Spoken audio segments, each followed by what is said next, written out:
Welcome to the 25th session of Cost Accounting.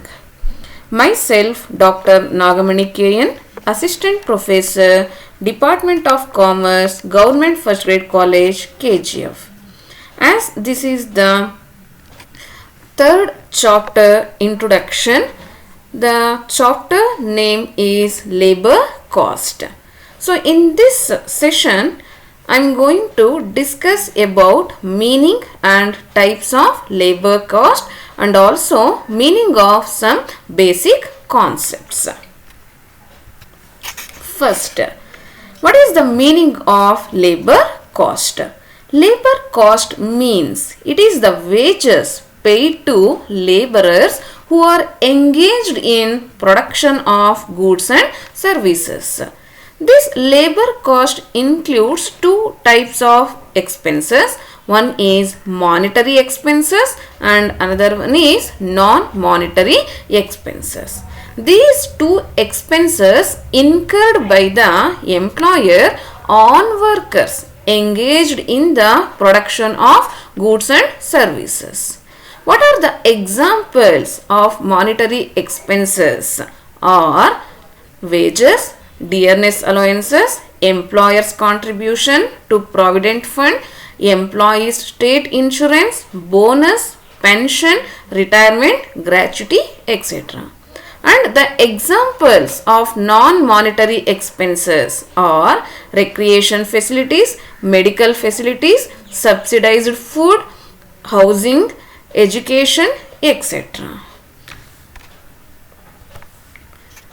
Types of labor cost. There are two types of labor costs are there. One is direct labor cost and another one is indirect labor cost.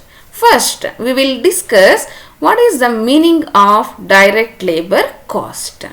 Direct labor cost includes both monetary and non-monetary expenses incurred by employer on direct labor. What do you mean by this direct labor? Direct labor is the labor which is directly engaged in the production of goods and services. Example for direct labor is wages paid to carpenter, shoemaker, tailor, etc. Next, the second type of labor cost is indirect labor cost.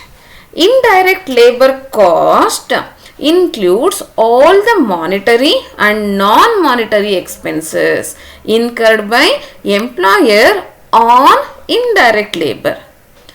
Indirect labor means it is the labor which is not directly engaged in the production of goods and services and who are helping indirectly to the direct labor.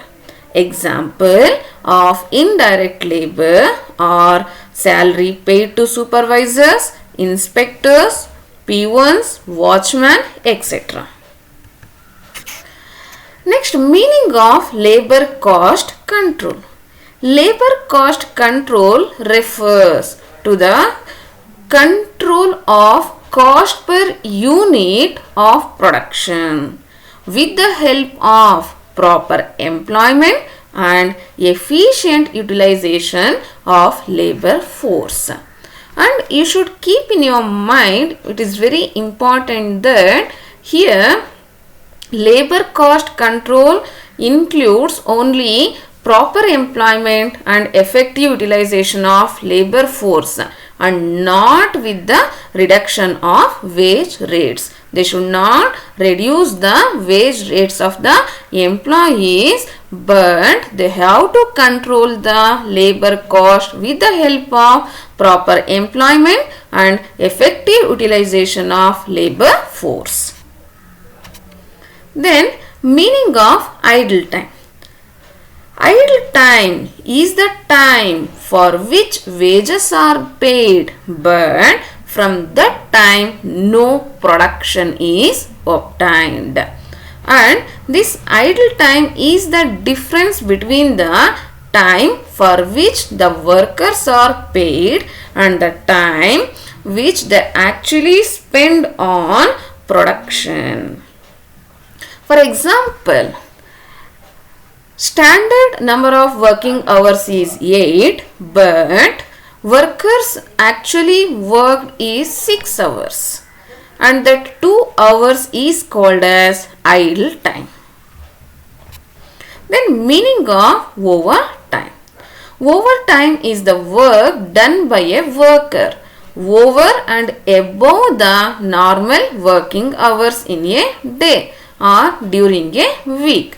For example, in a day, normal or standard working hours is 8. If a worker works more than that standard time, that is more than 8 hours, that is called as overtime. And these are the books you can refer further. Thank you, one and all.